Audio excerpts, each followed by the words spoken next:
Hello, I'm Miss Mary from the YMCA, and I'm very excited to be with you today. Today we're going to read the story, The Vegetable Alphabet Book, by Jerry Pelota, Bob Thompson, and Edgar Stewart. Today's story is from the Healthy Schools, Healthy Communities curriculum developed by the Michigan Fitness Foundation. Let's take a minute and take a peek at our cover.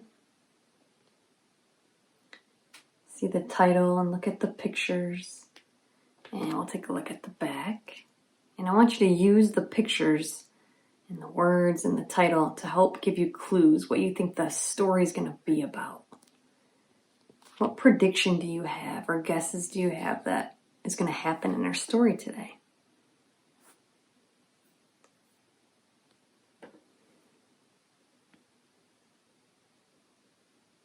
Have you ever seen how a carrot grows? What other vegetables grow under the ground like a carrot does?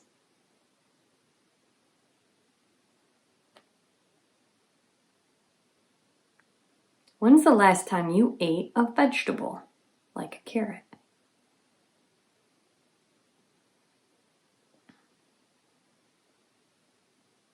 Why is it important to eat a variety or lots of different colors of vegetables?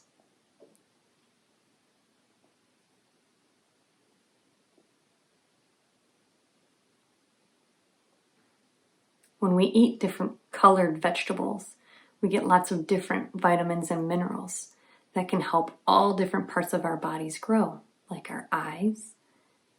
Orange carrots help your eyes. They help your skin. Different colored vegetables can help your heart, your blood, your brain, your muscles, bones, all different parts of your bodies. So it's very important to eat lots of different vegetables every single day. How many food groups are there besides vegetables that you should eat from every day?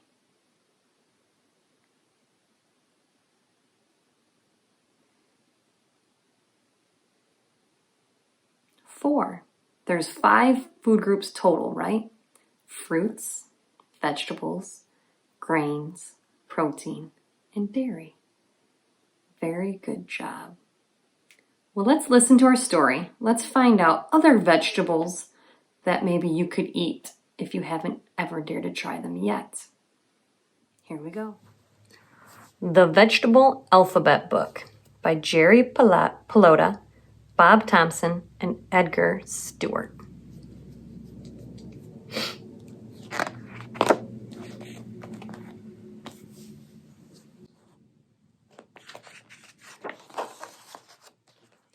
When planting a garden, the first thing we have to do is prepare the soil. The ground needs to be turned over. Any sticks and stones should be tossed aside. We then might add compost to enrich the soil. Ultimately, we want the soil to be loose and level.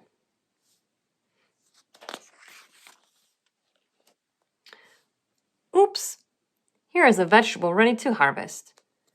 A is for asparagus. We do not have to plant the asparagus because it is a perennial. It stays in the ground and sprouts new shoots every year. Now it is time to plant the seeds in our garden. The seeds should be spaced properly and planted according to the directions on the seed packets. Nature will work its magic, and soon the seeds will grow into beautiful vegetables.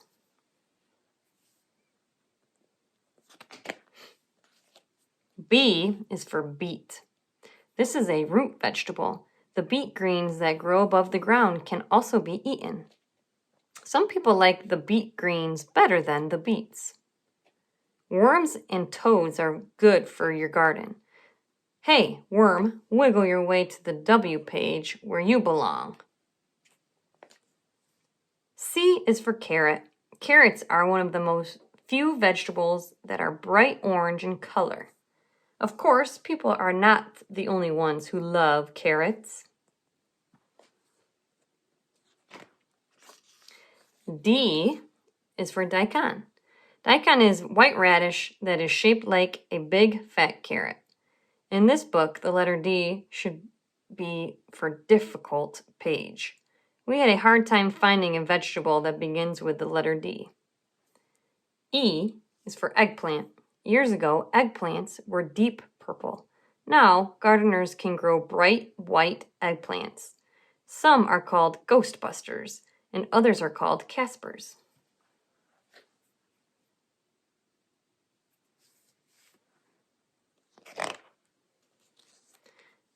F is for fiddleheads. Fiddleheads are young ferns that are harvested before they uncurl. If you want fiddleheads in your garden, though, they would have to be transplanted from the wild. G is for green bean. Green beans have great nutritional value. That is why your parents make you eat them. A fun way to grow green beans is to let the bean vines climb up the legs of a teepee.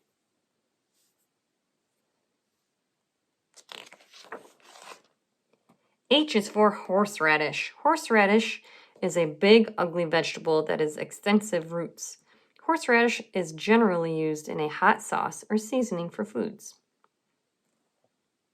I is for Indian corn.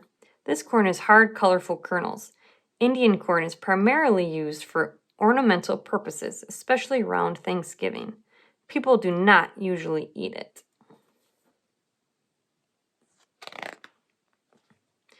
J is for jalapeno. You're in for a big surprise if you bite into a jalapeno pepper.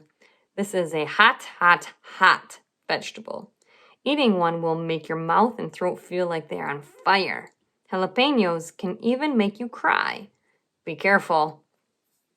K is for kohlrabi. Kohlrabi is more common in Europe than in North America.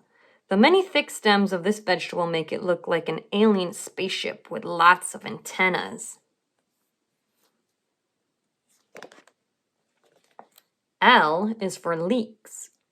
Leeks are easy to grow and are naturally pest-free. Insects and animals do not like to eat them. Leeks can be harvested early when they are as small as your baby finger, or later in the year when they are as long as your arm. M is for munchkin. Munchkins are little tiny pumpkins that can fit in the palm of your hand. Giant mammoth pumpkins grow as large that you have to call someone with a forklift or a backhoe to pick them up.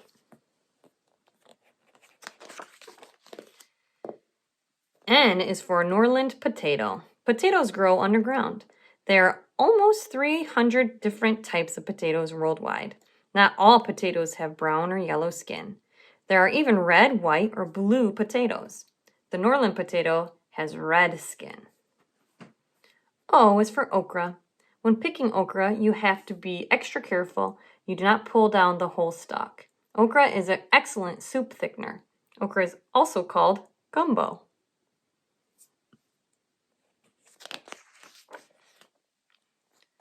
P is for peanut.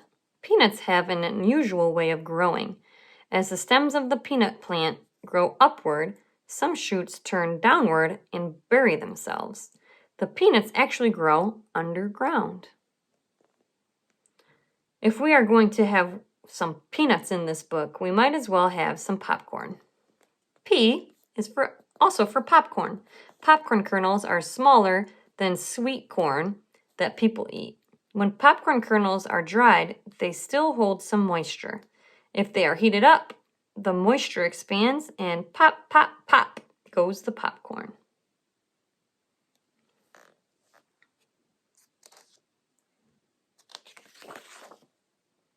Q is for quicksilver. Most corn is yellow, but quicksilver is the name of a silvery white sweet corn.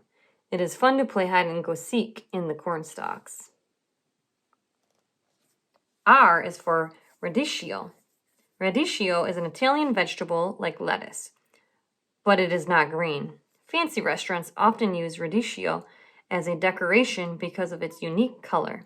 The people who eat radicchio enjoy its slightly bitter taste.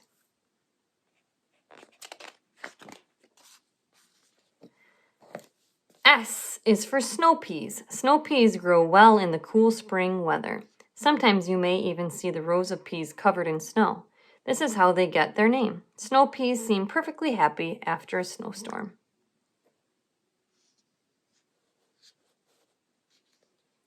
T is for turnip. Turnips are one of the fastest growing root crops. One kind of big turnip is called a rutabaga. Rutabaga is a funny name.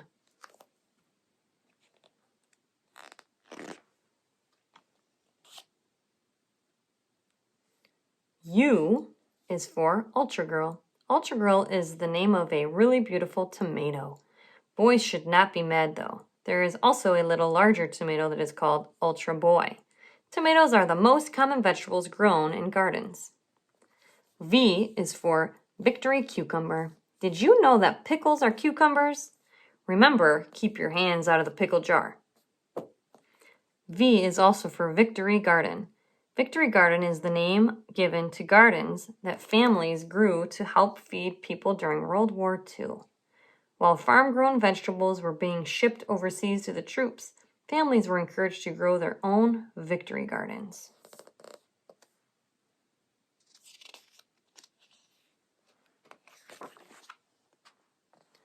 W. W is for Walla Walla. There are at least 3 special sweet onions. There is the Walla Walla from the Pacific Northwest, the Vidalia from Georgia, and the Maui from Hawaii. But even a sweet onion can bring tears to your eyes. X is for exerscaping.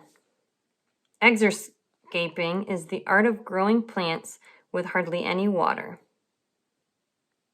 This is a new word and a whole new type of outdoor landscaping and gardening that preserves our precious water.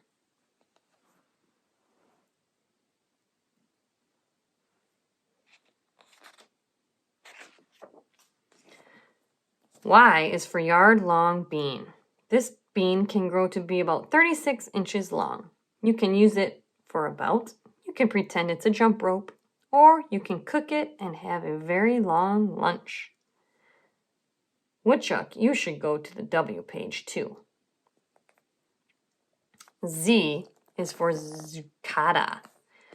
You may have to look through a zillion packs of seeds, but eventually you might find seeds for a thin S-shaped vegetable called zucchata. A zucchata is a little squash.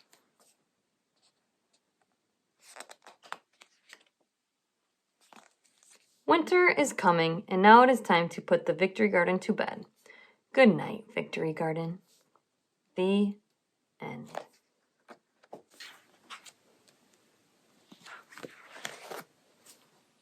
Very good job listening today. I hope you heard lots of new vegetables for you to dare to try sometime. Which of the foods mentioned in the book have you eaten and have you dared to try? Take a minute to think back to all the different vegetables and ones that you have had.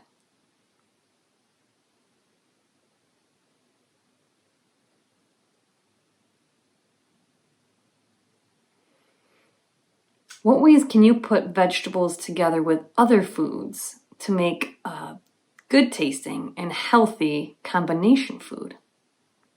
Think of different ways you can mix things together.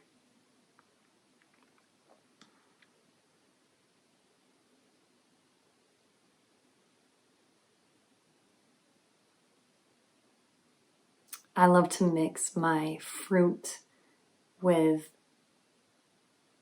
different foods like cottage cheese. I like to put my vegetables on pizza. Maybe I like to put broccoli on pizza sometimes. It's delicious, I think. On my hamburgers, I like to put lettuce and tomatoes and pickles to make them taste better. Very good job listening today. Thank you so much for having me. I hope you have learned of lots of new vegetables to dare to try and continue to eat them every day to stay strong. Thanks for having me, and we'll see you soon.